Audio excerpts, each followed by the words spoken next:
ustedes podrían hacer en lugar de las raíces para cuando el parámetro inductancia cambia, varía desde un valor tendiente a 0 hasta un valor tendiente a infinito, o sea, un valor muy grande.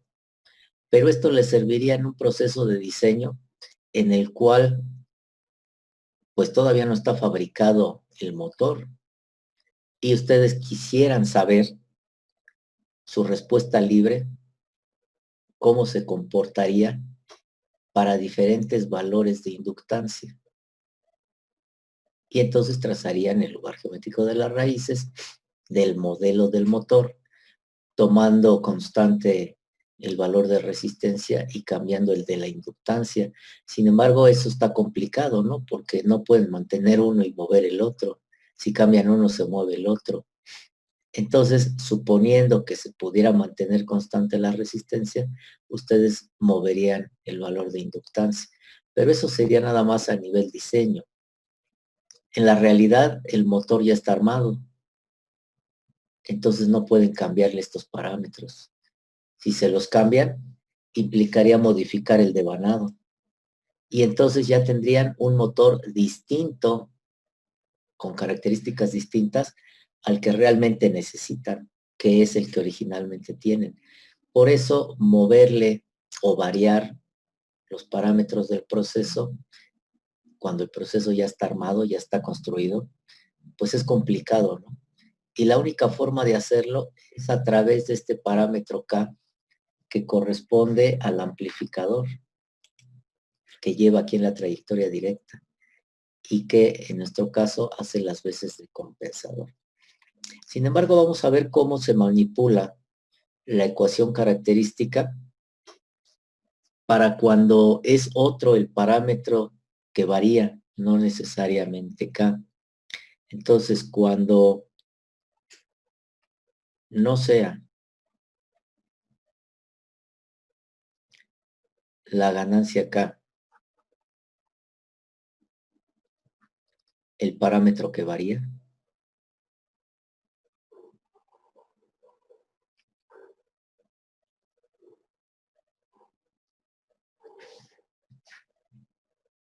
otro que ya les dije que no se pongan sus correos electrónicos, que se pongan su nombre, que si no, no les iba a dar acceso. Si no se cambia el nombre este que va a entrar, no le damos acceso. Ahí díganle, ¿no? Ustedes que lo conocen. Uno que está tratando de entrar con su correo electrónico. Cuando no sea acá, la ganancia acá, el parámetro que varía, es necesario trabajar adecuadamente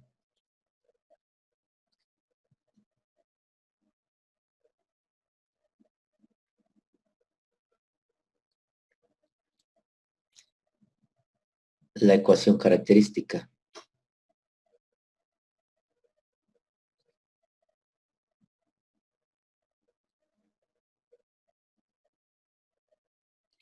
Tal que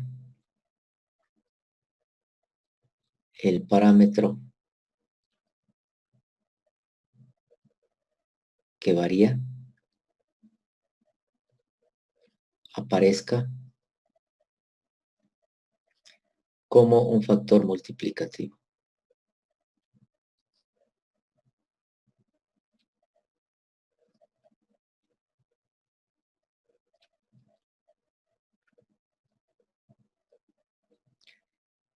Es decir,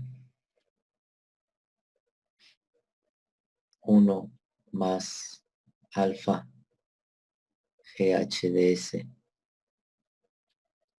igual con 0, donde alfa queda definido como el parámetro que varía.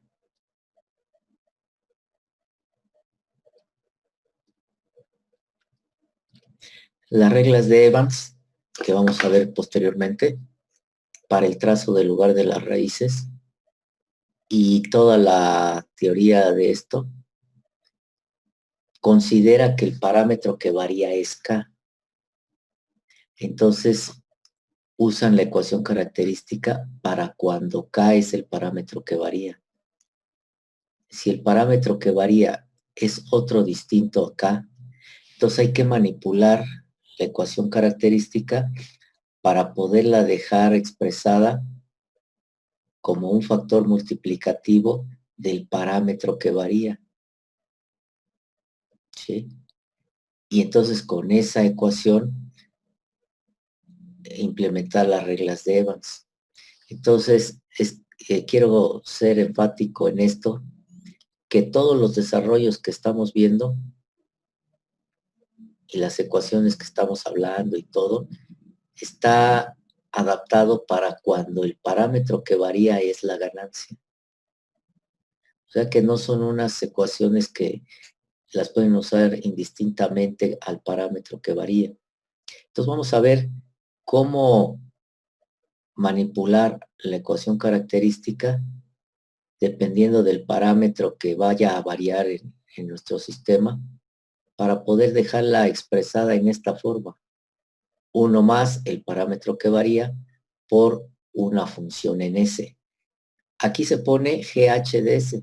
Sabemos que GHDS va a ser la función de transferencia de lazo abierto, pero no necesariamente va a ser aquí la función de transferencia de lazo abierto.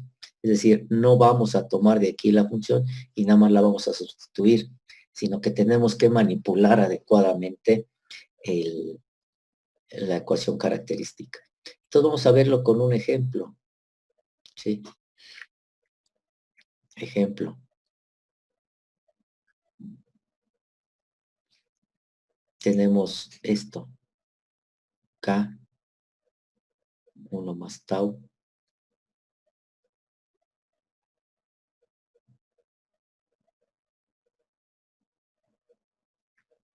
Uno sobre S.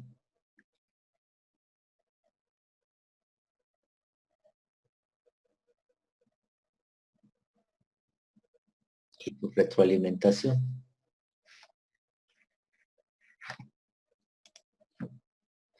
Y su retroalimentación.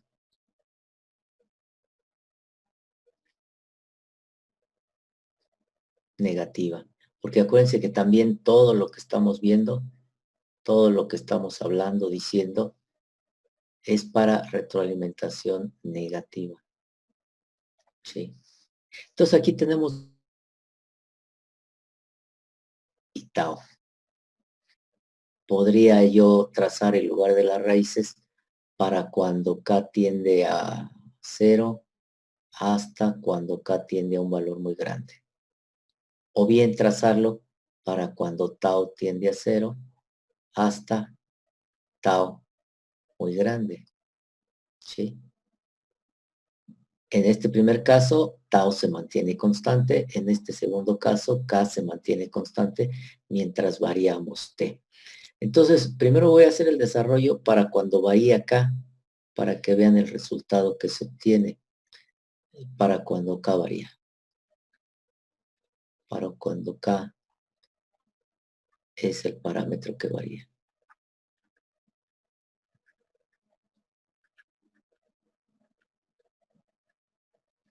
Entonces, como tengo que manipular la ecuación característica, pues necesito la función de transferencia de lazo cerrado. ¿Cómo me queda la función de transferencia de lazo cerrado de este sistemita? Si esto es la salida y esto es la entrada, que me la dicten. Mientras yo escribo aquí la función de transferencia de lazo cerrado es, ¿cuál es? A ver, muevan el lápiz y díctenmela.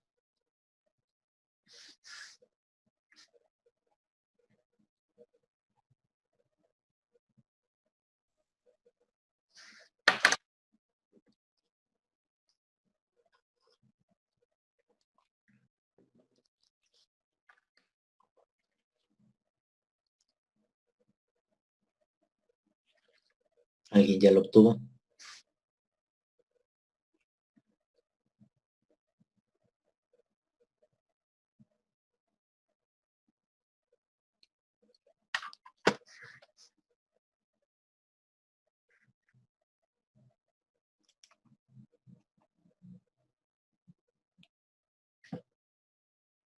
¿Alguien ya la tiene por ahí obtenida? La función transferencia de lazo cerrado.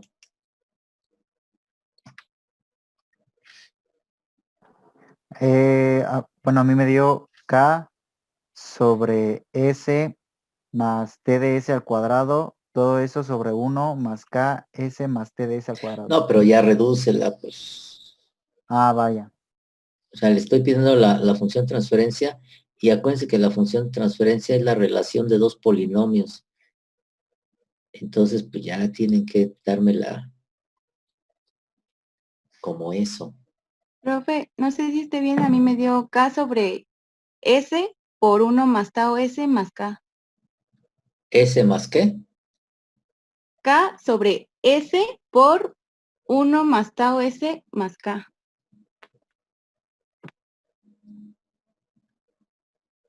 Que viene siendo qué?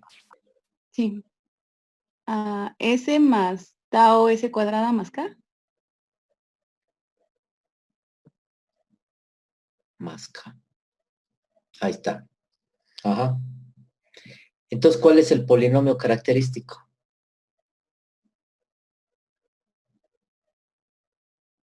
Está bien. Entonces, ¿el polinomio característico cuál es?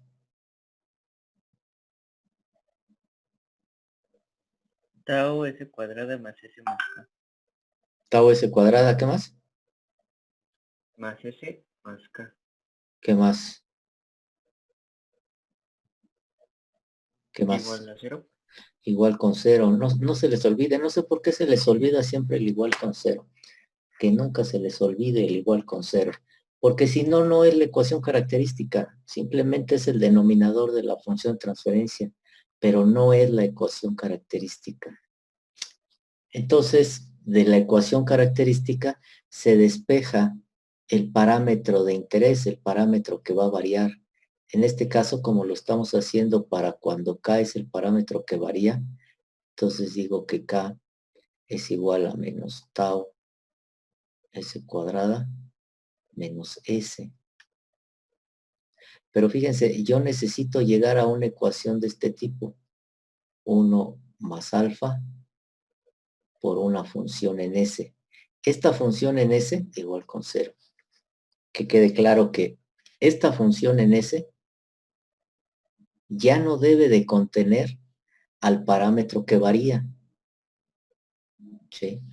Ahorita lo vemos más claro. Entonces, como yo necesito aquí un 1, divido toda la ecuación entre K. Dividiendo la ecuación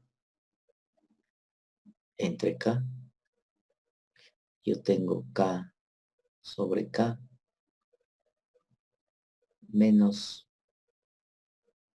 tau S cuadrada más S sobre K. Esto es igual a tener 1 igual a menos tau S cuadrada más S sobre K. K está en el numerador, entonces tiene que quedarme como un factor multiplicativo directo. Entonces le saco el recíproco a esto. Sacando el recíproco. Profe, Ajá. perdón que le interrumpa. ¿Por qué a la hora de dividir la ecuación entre K queda como tau S cuadrada más S? ¿No es menos S como lo tiene arriba? Sí, pero aquí está el signo afuera. Ah, ok. O sea, lo factorizó, ¿no? Ajá, sí lo agrupé Okay. nada más. Sí, gracias. Ajá. Sacando el recíproco, pues me queda 1 igual a menos K sobre tau S cuadrada más S. Entonces ya nada más paso este término del otro lado de la igualdad.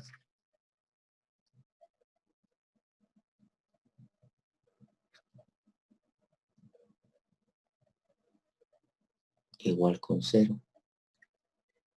Fíjense cómo si yo trabajo y este ya es el resultado, este ya es el resultado. Aquí ya estoy expresando la ecuación característica como un término multiplicativo de K. Si yo trabajo este mismo diagrama bloques como K, GHDS, y su retroalimentación y todo lo mismo.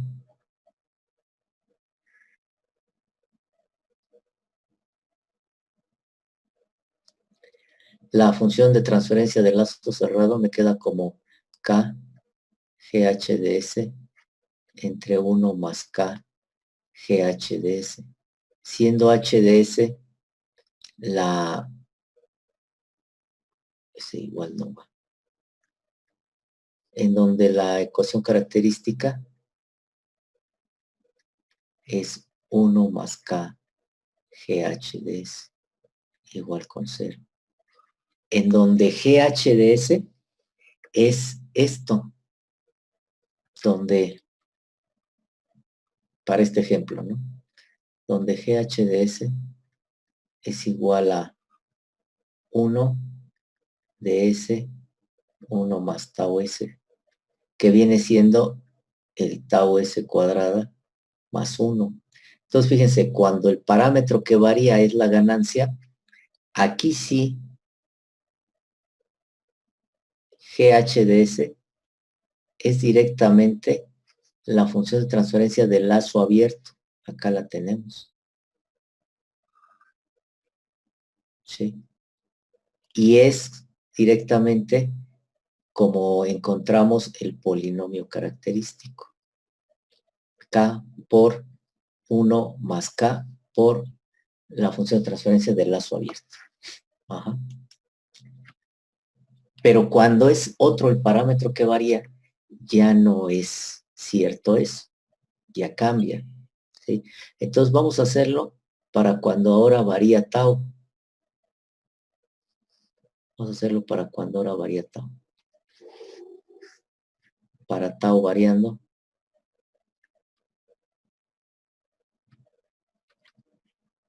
Despejamos de la ecuación característica a la variable que varía de interés, el parámetro que varía. Tau S cuadrada menos S menos K. Tau es menos S más K sobre S cuadrado. Como necesito un 1 para llegar a esta forma, divido entre tau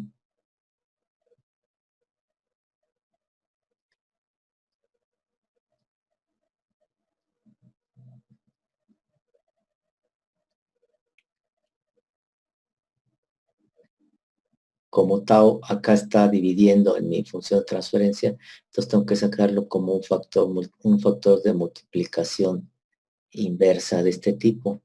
Entonces aquí me queda 1 menos 1 igual a menos 1 sobre tau de S más K en S cuadrado. Simplemente lo paso del otro lado de la igualdad y me queda 1 más 1 en tau de S más K S cuadrado igual con 0. Este es el resultado. Entonces fíjense cómo ahora mi término GHDS, en primer lugar, ya no está en términos del parámetro que varía.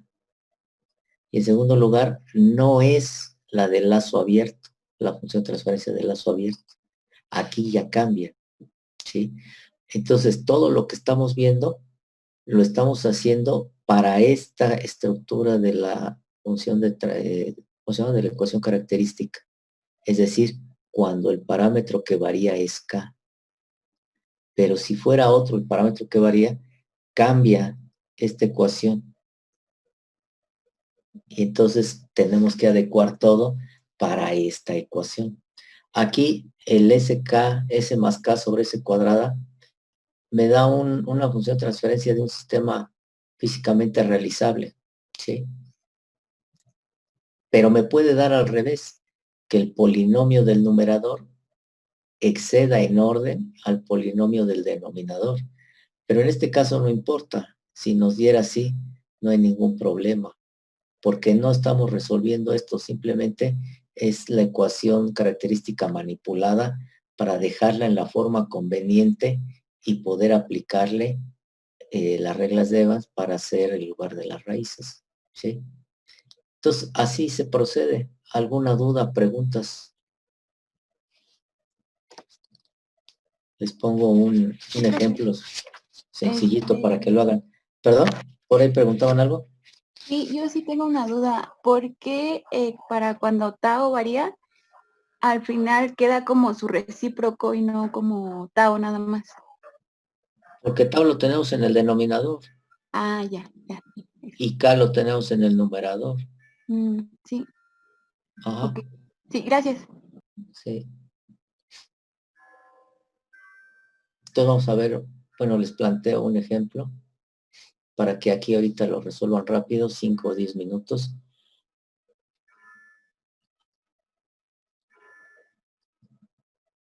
Tengo K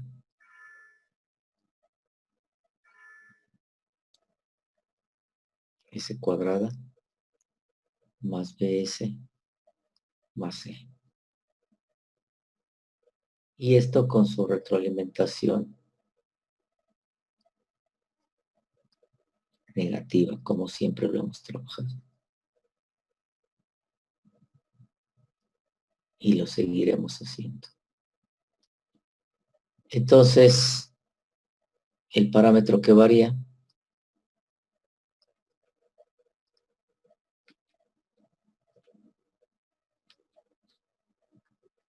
es B. Ajá. Entonces manipulen la ecuación característica de esto para que me quede expresado como un término multiplicativo. En este caso, como B forma parte del denominador, yo debo de llegar a algo así. Pero como B no es K, entonces GHDS no va a ser nada más tomar esta y sustituir la K, porque si ustedes lo hacen, esta sigue en términos de B. Y esta función ya no debe de quedar en términos del parámetro que varía, sino que el parámetro que varía es el que tiene que quedar como el factor multiplicativo. Y esta función ya no lo debe de contener. Por lo tanto, cuando no es K, no es GHDS, la de lazo abierto. Cuando es K, ya vimos que sí, sí lo es. Por eso ya no se hace eso, ya no se hace este desarrollo cuando se aplican las reglas de Evans y todo eso, si ustedes lo ven en los libros, en internet y todo. Simplemente se van directamente a la función de transferencia, esta que vimos acá. Esta que tengo aquí encerrada en verde. ¿Por qué? Porque es K el que varía. Ya vimos que cuando K varía, es esta la que se ocupa al final a la que llegamos. No así cuando el parámetro que varía es uno distinto acá. Entonces, ¿cómo les queda la ecuación? Ya manipulada la ecuación característica.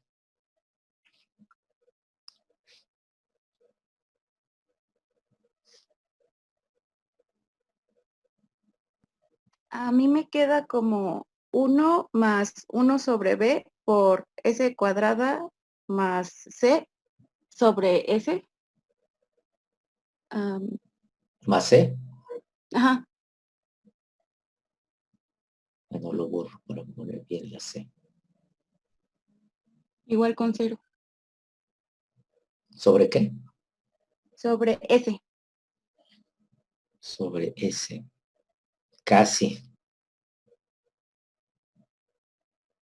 Casi, pero no. ¿Dónde quedó la K? Porque va a variar B, pero K y C se toman constantes. Ah, sí, es cierto.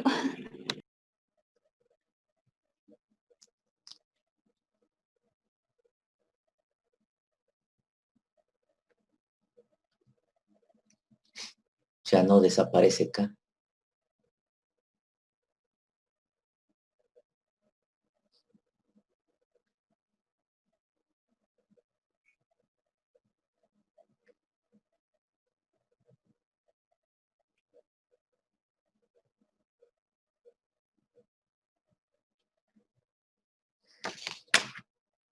¿Cómo les quedó?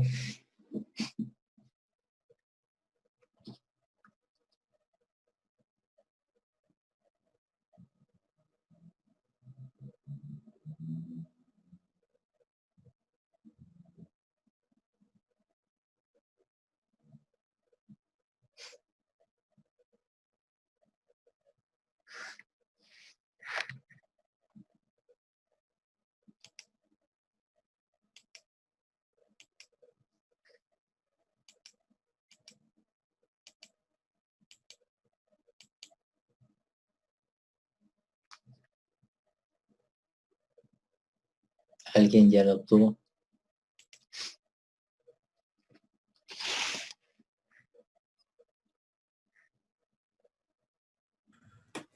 A mí me quedó 1 más 1 sobre b que multiplica a s cuadrada más c más k sobre s.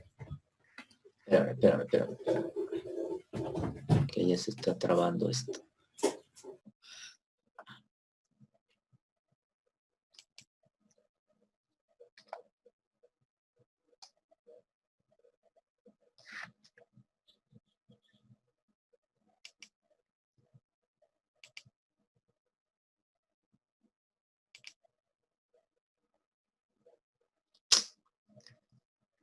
Espérame.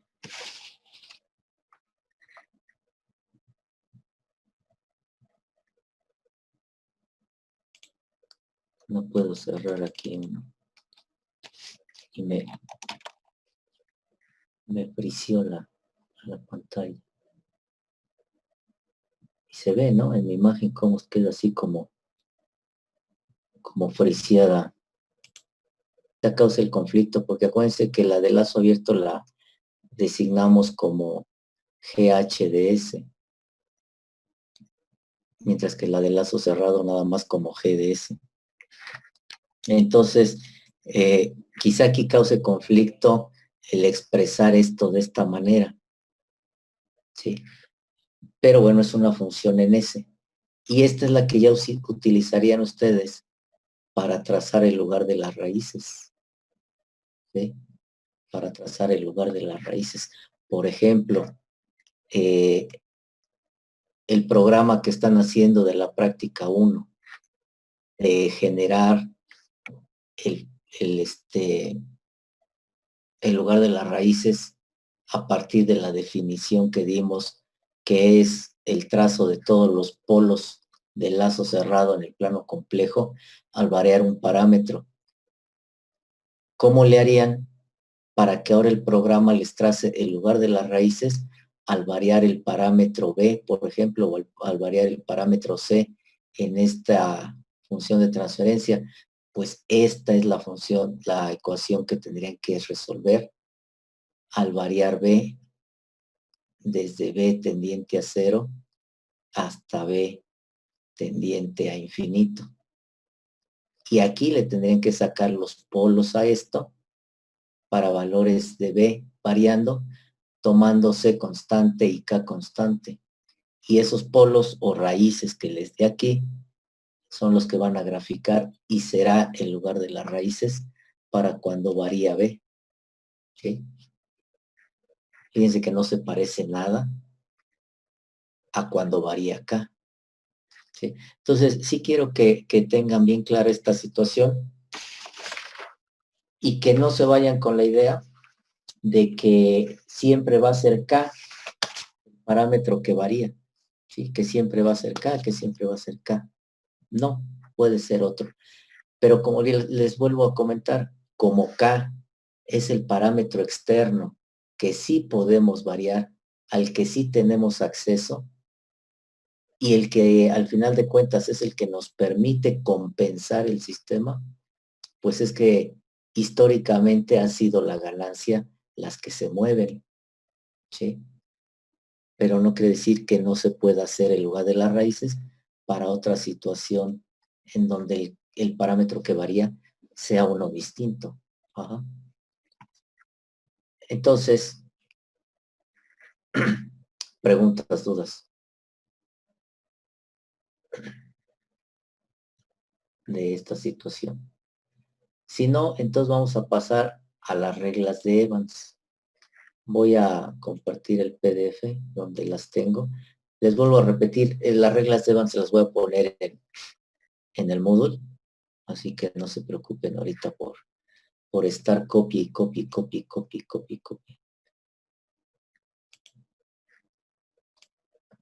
a ponerlo aquí en chiquito esto.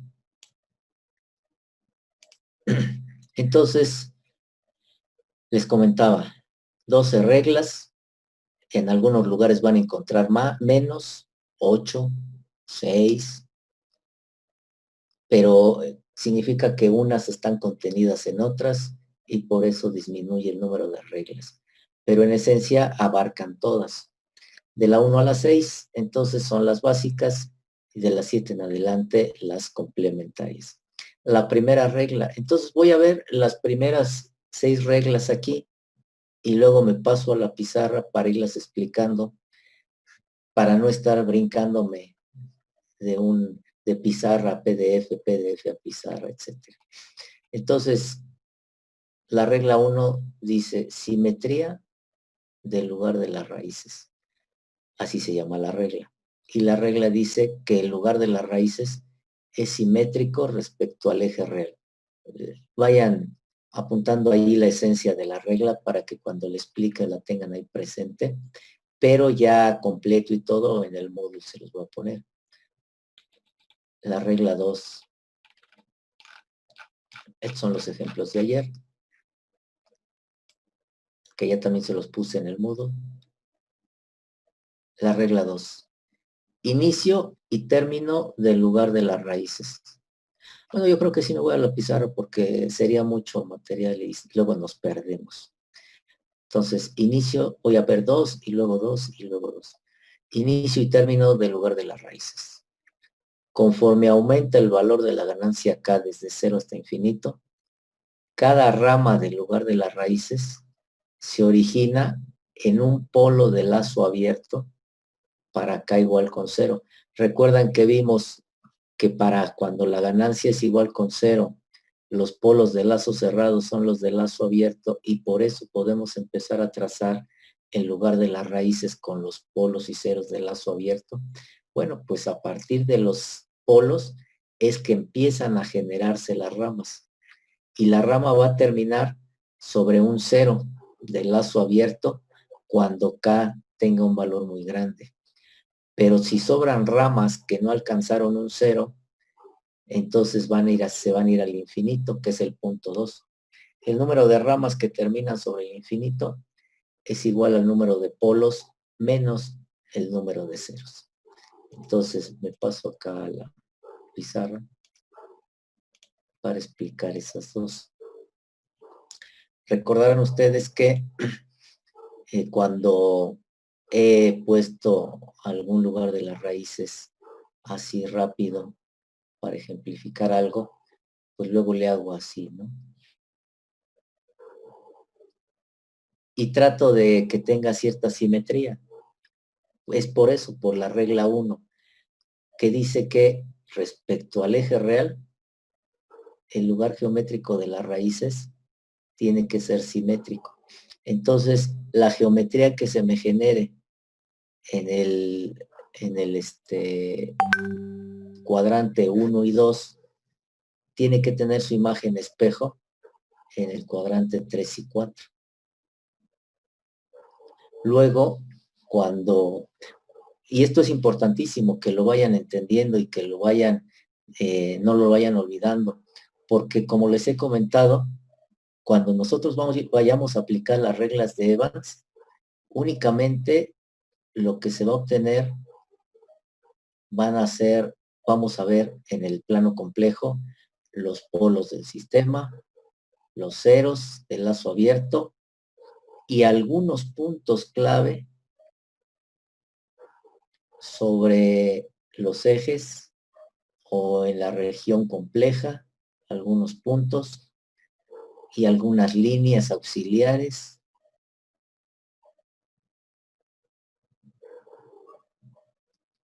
Y eso es todo. En ninguno, considerando todo lo que se ha dicho de las reglas de Evans, lo que se va a decir de las reglas de Evans. Entonces, es importante que tengan presente que el lugar geométrico de las raíces tiene que ser simétrico respecto al eje real.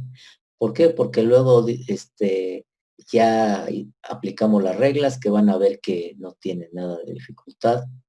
Es más la talacha que la dificultad. Y entonces ustedes generan, no, pues aquí está mi rama. Y la otra, dicen, pues acá está la otra. Desde ahí ya están planteando mal el bosquejo, porque esto no es simétrico respecto al eje real. ¿Sí? Y ya cuando llegamos a ese punto, se les olvida y proponen geometrías asimétricas respecto al eje real. Entonces, aunque esta regla, pues es ese rengloncito, en lugar de las raíces es simétrico respecto al eje real, aparentemente no le ven importancia porque no tiene una ecuación, ¿no? Nos han prejuiciado a que si no hay ecuaciones, entonces no sirve, no funciona, ¿no? Y si hay ecuaciones, entonces ha de ser algo muy importante porque hay ecuaciones, ¿no? Pues esa línea solita y sin ecuaciones es la clave primaria, principal, base, para empezar a generar el bosquejo del lugar geométrico de las raíces. Y luego la regla 2 nos dice que las ramas parten de los polos del lazo abierto y tienden a llegar a los ceros del lazo abierto. Y las ramas que no alcanzan cero se van al infinito. Entonces, el número de ramas al infinito va a ser igual al número de polos menos el número de ceros. Acuérdense que en la nomenclatura que adopté, n lo estoy usando como número de polos y m como número de ceros. O n el orden del denominador porque me genera los polos y m el orden del polinomio del numerador porque me genera los ceros. Entonces, si con esas dos reglas, si tomamos la regla 1, el lugar geométrico de las raíces es simétrico respecto al eje real.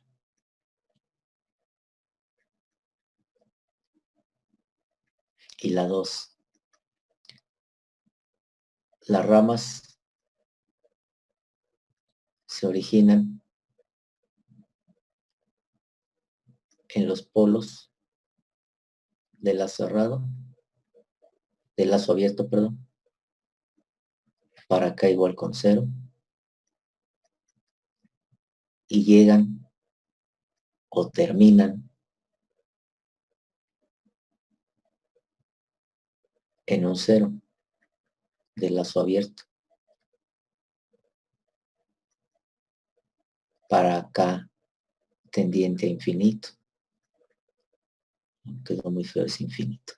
Más bien ese es un 8 y no acostado el 8.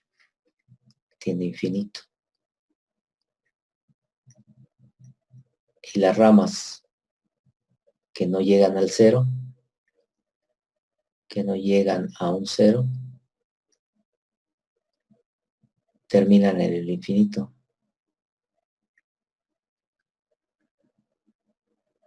O tienden al infinito. Fíjense, dos primeras reglas. No hemos hecho ningún cálculo. Pero con estas dos primeras reglas y con esta situación planteada aquí de un sistema que tiene dos polos y un 0, les pregunto, ¿cuál podría ser una posible geometría del lugar de las raíces? Tomen en cuenta que el lugar de las raíces tiene que ser simétrico respecto al eje real.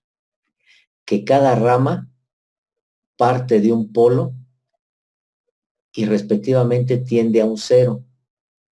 Y que la rama que no alcanzó 0 tiende al infinito. Con estas dos primeras reglas,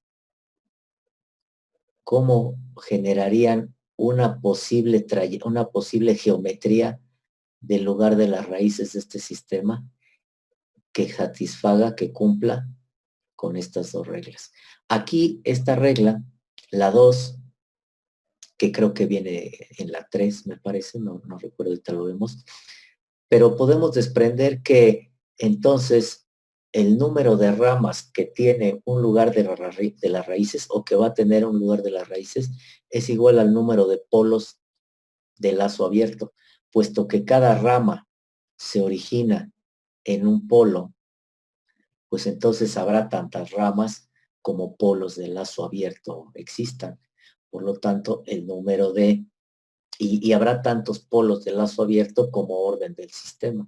Por lo tanto, el número de ramas es igual al número de polos o es igual al orden del sistema. Volviendo a esto, después de esa anotación al margen. Aplicando estas dos primeras reglas, ¿cómo será una posible geometría válida? Una posible geometría, al decir válida, es que cumpla con estas dos primeras reglas. Del lugar de las raíces de un sistema que tenga estos dos polos, este par de polos complejos conjugados, y ese 0. ¿Cómo creen que sea? Profe, uno... Te empecé a oír y luego ya no. Bueno, los polos y, bueno, las trayectorias de los polos irían hacia el eje de los X, y cuando lleguen uno se iría hacia el 0 y el otro se desplazaría hacia la derecha, hacia 0 explícito. A ver, ¿tienes la posibilidad de usar la pizarra? ¿La podrías hacer? Sí, permítame. A ver, para no andarle cascareando, que plantees tu propuesta ahí ya directamente.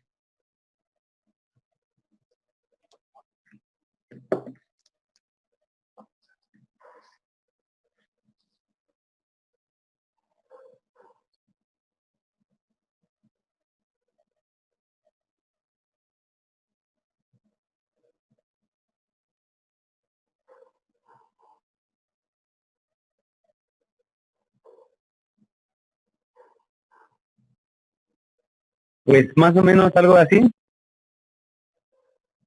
Podría ser, ¿no? En un momento dado.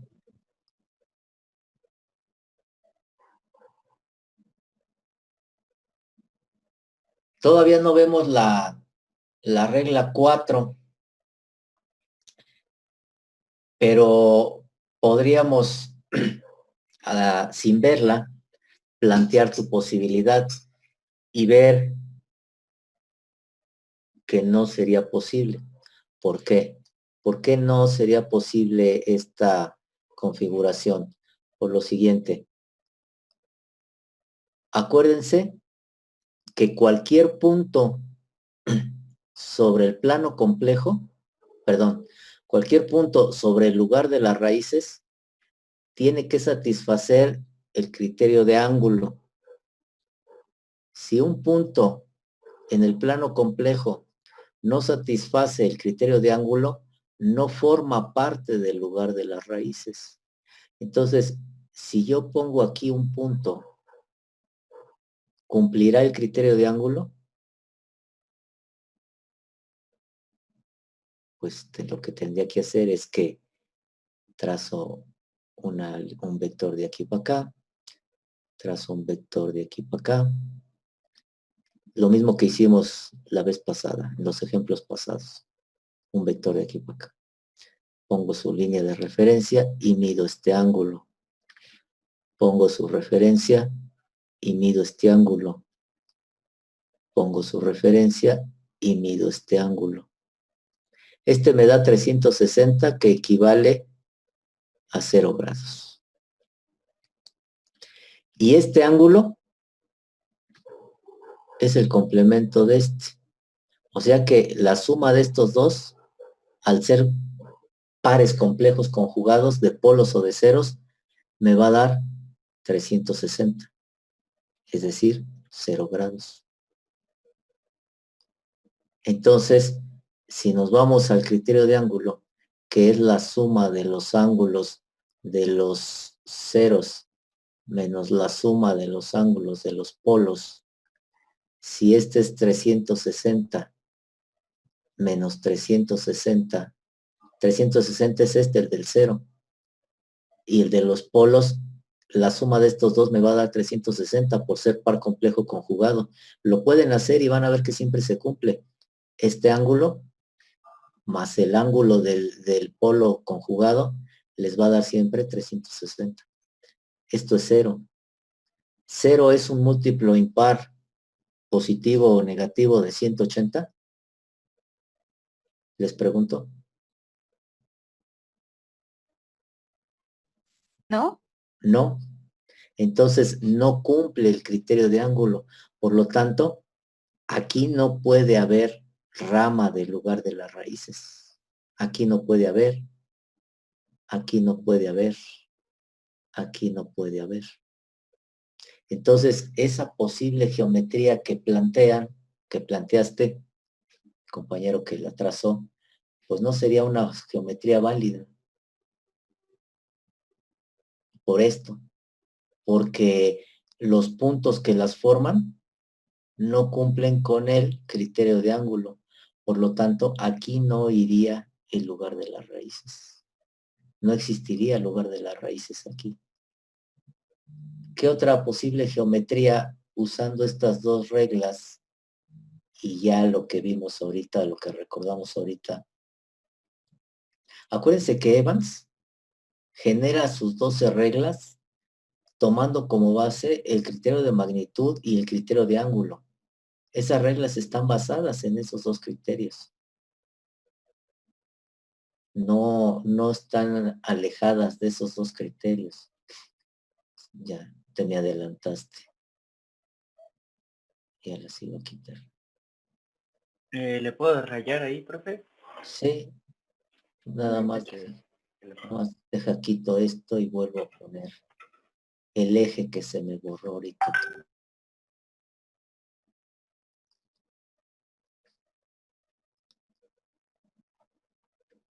Adelante. Mientras borro esto. Voy. Ahí está. Sí, sí, pues. A ver si me sale. Creo que es como la que hicimos apenas, que también la hizo en el MATLAB, que era algo así, creo. No recuerdo. Pero aguas ahí. Fíjate lo que dice la regla 2. Las ramas se originan, nacen, parten, inician Ah, sí. en los polos y tú estás rebasando esto. Entonces, dos posibilidades. O tu rama sale para acá, para la izquierda, para la derecha, o sale para la izquierda, pero no puede atravesar al polo. Cierto. Porque de ahí nace. ¿Cómo quito el lápiz, profe? Ayuda. El lápiz. ¿O qué quieres borrar? Ajá, ya no sé quitarlo. Yo lo borro, mira. Allá arriba en las herramientas hay borrador. Creo que está junto al cuadrito de los colores. No sé si tengan la misma distribución que yo tengo acá. Ahí hay uno que dice borrador, le puchas y ya lo borras. Pero bueno, ya está ahí borrado. Entonces,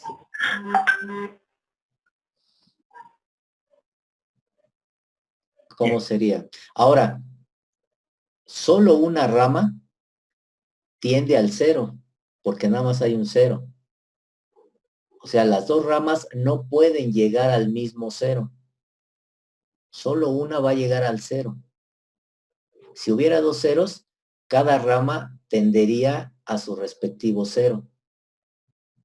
Pero no pueden compartir el mismo cero.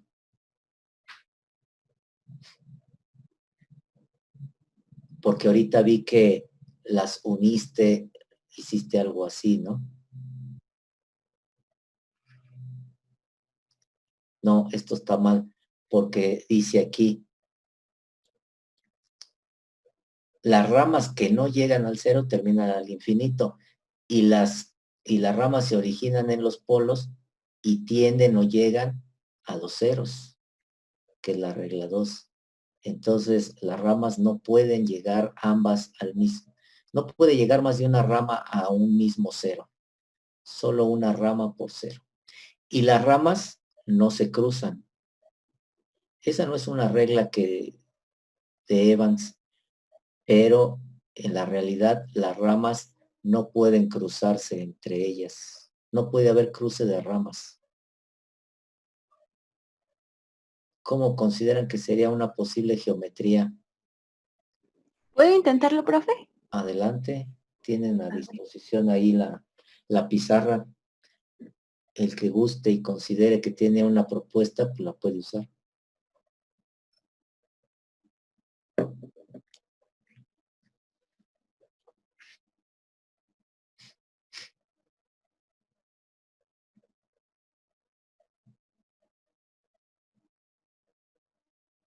Fíjense lo que les digo, ese es el punto final del lugar de las raíces, el bosquejo, pero es, desde mi punto de vista, el chiste al final de cuentas de esto y lo que se les complica luego cuando se está estudiando esto.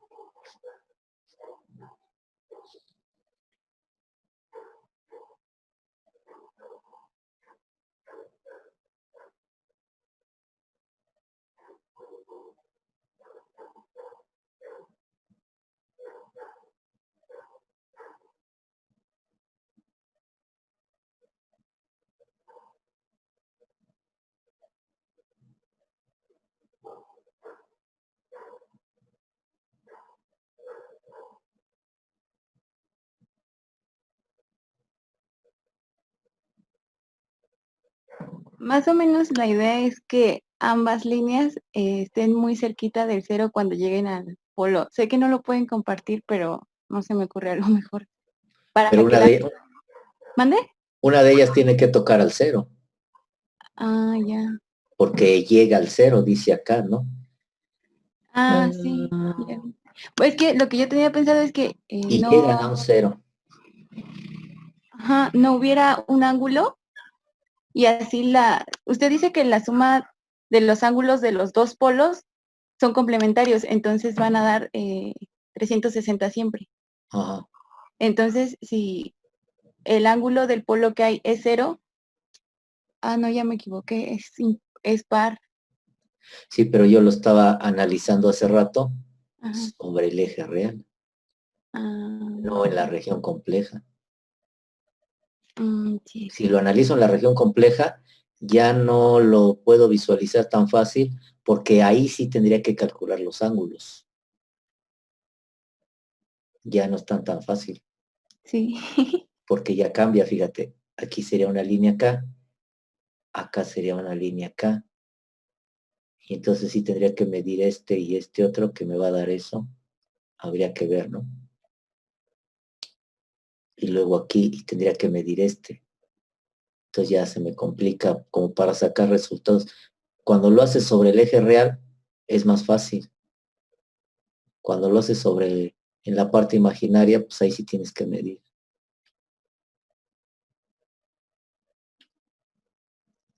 Aunque estos te dieran el complemento, este sí tendrías que medirlo para ver cuánto es y evidentemente no es 180. Pero lo que yo dije hace rato fue respecto al eje real, porque él puso sobre el eje real la rama. No, aquí pues no es simétrico sobre el eje, respecto al eje real, porque tú dices que uno va a llegar aquí y que el otro pasaría por abajito del eje para no tocar al cero. Pero este desplazamiento que pusiste ya hace asimétrico el trazo. ¿Sí lo ven? Porque esta rama de aquí arriba, esta sí llegaría al 0. Y llega al eje real, puesto que el 0 está aquí, en el eje real. Y dices, y la del otro polo pasaría por abajito, pues ya se rompió la simetría por este cachito de diferencia. Entonces no es simétrico respecto al eje real, no sería simétrico la geometría o el trazo respecto al eje real. ¿Alguna otra idea posible?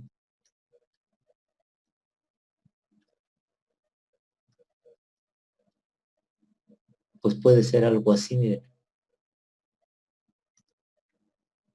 Podría ser una posibilidad, ponerlo rosita. Sale del polo,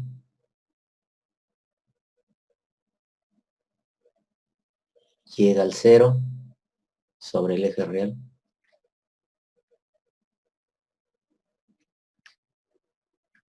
Sale del polo, llega a un punto común y se va al infinito.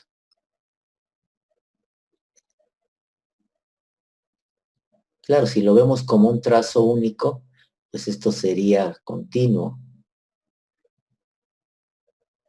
Y ahí está la simetría respecto al eje real. Los dos salen de su respectivo polo. Uno llega a un 0 y la otra se va al infinito. Podría quedar así. Esa podría ser una posible geometría. Las siguientes reglas me van a dar más puntos de referencias que me va a permitir determinar ya con un poco más de intuición si realmente la rama lleva esta geometría o no.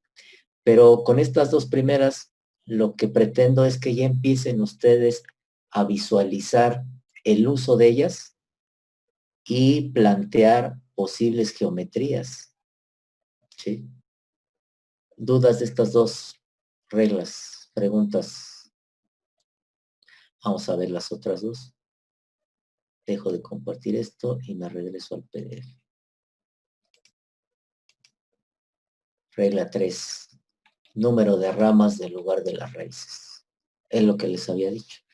El número de ramas del lugar de las raíces es igual al número de polos del lazo abierto. De alguna otra forma surge de esta, ¿no? De la 2. Dice la 2.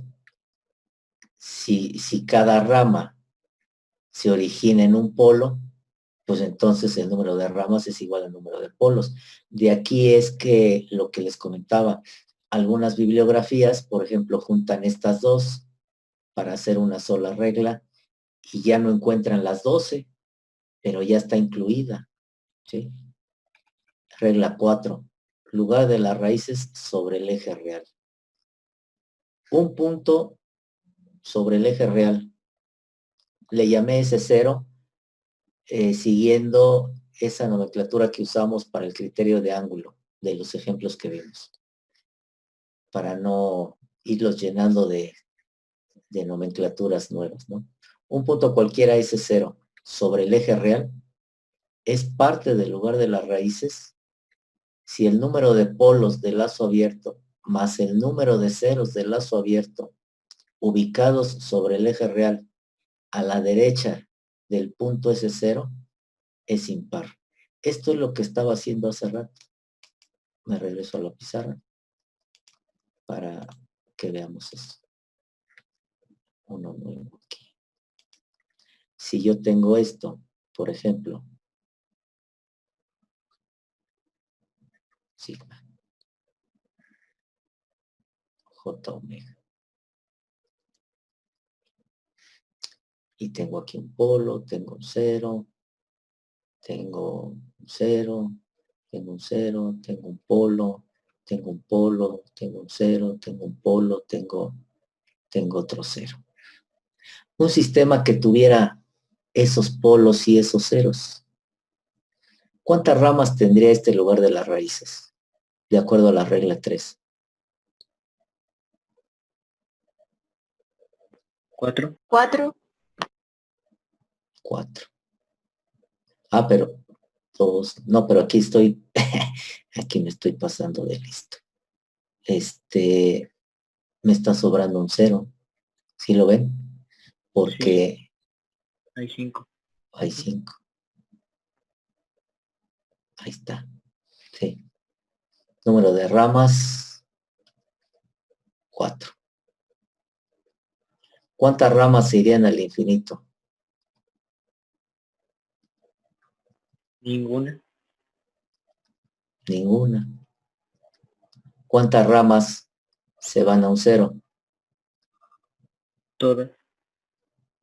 Ah, bueno, eso depende, ¿no? ¿De qué? No lo sé, pero supongo que dependen de sus trayectorias. No, pues ¿cuántas ramas llegan a un 0? Entonces, voy por el... Ah, 4. 4. Sí. Entonces, algo que primero se hace cuando se va a trazar el lugar de las raíces, lo primero que se hace es trazar los ejes. En función de lo que tenemos, escalamos y le damos más unidades porque no sabemos la geometría si se va a extender hacia arriba, hacia abajo, hacia la derecha o hacia la izquierda. Ubicamos los polos y ceros del lazo abierto.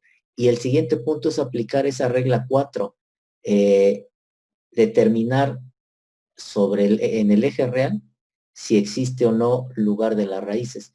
Entonces la regla dice, tú párate en cualquier punto sobre el eje real y cuenta a la derecha de este punto el número de polos y ceros del lazo abierto que haya. Si la suma te da un número impar, aquí habrá lugar de las raíces, donde está ubicado tu punto. Pero si te da un punto, un valor par, no hay lugar de las raíces ahí. Entonces, si yo me ubico aquí en este punto rojo, ¿cuánto me da la suma de polos y ceros a la derecha de este punto? 6. ¿Cuánto? Porque 6, ¿no? Porque solo se A cuenta la la derecha, Ah, no, a la derecha ninguno. ninguno. Lo tomamos como par, aunque quién sabe si el cero sea par o impar. Entonces, aquí no hay lugar de las raíces. En cualquier punto que yo me pare aquí, no es lugar de las raíces porque la suma de polos y ceros no me da un número impar. Ahora voy a evaluar este intervalo. Cualquier punto que yo me ubique entre este polo y este cero, ¿cuánto me da la suma de polos y ceros a la derecha sobre el eje real de este punto? Es 1 y es impar. Es 1 y es impar. Y eso, exactamente, y eso va a suceder en cualquier parte del intervalo. Entonces quiere decir que aquí sí hay una rama. Aquí sí hay parte del lugar de las raíces. Y así voy haciendo con cada intervalo que tenga yo en mi eje real. Aquí, ¿cuánto es la suma? 2, 1, 2, es par. Aquí no hay. Ahora me paro aquí, en cualquier punto entre estos dos polos. ¿Cuánto es la suma de polos y ceros a la derecha? 3, 1, 2, 3. Es impar. Aquí sí hay rama del lugar de las raíces sobre el eje real. Aunque se vea que lo estoy haciendo abajo, es encimado, ¿eh? Eso nada más por el pulso. Y no se toman los pares complejos conjugados de polos y ceros porque no altera el resultado. Si el número es par y le sumo otro número par, pues me sigue dando par, porque estos siempre van a venir en pares complejos, los polos o los ceros imaginarios. Y si mi número es impar y le sumo un número par, pues me sigue dando un número impar. Entonces, por eso nada más se contabilizan los polos y ceros sobre el eje real. Ahora me paro en este intervalo. ¿Cuánto da la suma de polos y ceros a la derecha? 1, 2, 3, 4. Es par. Aquí no hay lugar de las raíces. Ahora aquí, cualquier punto que me ponga aquí, ¿cuánto da? 1, 2, 3, 4, 5. Es impar. Aquí sí hay lugar de las raíces. y luego me paro ya finalmente aquí hasta el infinito. ¿Cuánto es? 1, 2, 3, 4, 5, 6. Impar, acá no hay. De acuerdo a las reglas anteriores, vemos que cada rama sale de un polo y tiende a un 0. Aquí este sale de este polo y tiende a este 0. Digamos que este ya está bien. Sale de un polo y tiende a un 0, está bien. Aquí vemos que sale de un polo y llega a un polo, lo cual no va de acuerdo con la regla, pero me sobran 2 ceros. Entonces quiere decir que en algún punto entre este polo y este polo, estas ramas se van a abrir hacia la parte compleja para llegar a su respectivo cero. De tal forma que aquí haya una rama y aquí haya la otra rama. Y ahí están las 4 ramas. 1, 2, 3, 4. Y esta regla del número impar de la suma de polos y ceros a la derecha no es otra cosa más con lo que estaba haciendo hace rato. El criterio de ángulo. Nada más que Evans pues ya no lo resolvió o lo resumió en un formulazo. El criterio de ángulo. Ahí va. Si yo tomo un punto aquí y le aplico el criterio de ángulo, trazo mis vectores hacia el punto desde todos mis polos y ceros del lazo abierto. Aquí vendría traslapado en el eje. Aquí vendría traslapado en el eje. Aquí vendría sobre el eje. Y aquí vendría sobre el eje el vector que une cada polo y cero a este punto. Y le aplico el criterio de ángulo. Tomo mis referencias locales en los polos y ceros. Aquí sería mi referencia. Y entonces este sería el ángulo a medir. Aquí sería mi referencia y este sería el ángulo a medir. Aquí tomo mi referencia y este sería el ángulo a medir. Aquí tomo mi referencia y este es el ángulo a medir. Mi referencia y el ángulo a medir. Mi referencia y el ángulo a medir. Observamos claramente que este es 0 grados, 0 grados, 0, 0. Este es 180 y este es 180. Si yo, estos de aquí, también. Pero ya dijimos que estos nos van a dar 360. Esta es mi referencia, este sería el ángulo. Esta sería mi referencia, este es el ángulo. Estos me van a dar 0. La suma de estos dos me dan 360, me da 0. Entonces prácticamente nada más tendría que evaluar sobre el eje real. Pero lo puedo incluir también, ¿no? Entonces, la suma de los ángulos de los ceros menos la suma de los ángulos de los polos. Y esto para que sea válido me tiene que dar un múltiplo impar negativo o positivo de 180 grados. Entonces, los ceros, 0, más estos que me van a dar 0, más 180. Entonces aquí serían 180. Menos la suma de los polos, 0, 0, 0, 180. 180 menos 180, 0. 0 no es un múltiplo impar de 180, por lo tanto, aquí no hay lugar de las raíces. Ahora tomen un punto en donde sí encontramos que hay lugar de las raíces y verán que se satisface el criterio de ángulo. Entonces, esa regla 4 está basada en el criterio de ángulo. Acuérdense lo que les dije. Evans usó el criterio de ángulo y el criterio de magnitud como base para generar sus reglas. Aquí había un 0. Entonces, si ahora tomamos, Rosita, un punto aquí, donde ya vimos que sí hay lugar de las raíces, y trazo mis vectores desde todos los polos y ceros del lazo abierto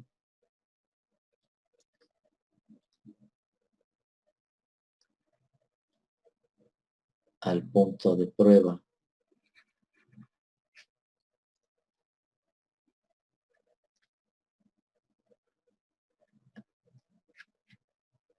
Y mido los ángulos. Este sería este ángulo. Acá sería este ángulo. Aquí tomo mi referencia y sería este ángulo. Tomo mi referencia y sería este ángulo. Tomo mi referencia y sería este ángulo. Mi referencia y sería este. Mi referencia a la derecha y sería este. Mi referencia a la derecha y sería este. Ya vimos que estos van a valer 0, la suma de ellos. Se complementan. Esto es 0. Esto es 0. Esto es 0. Este es 180.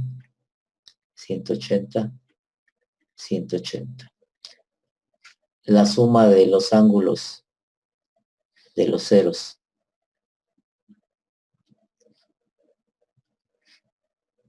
Cero. Estos dos se me van a hacer 0.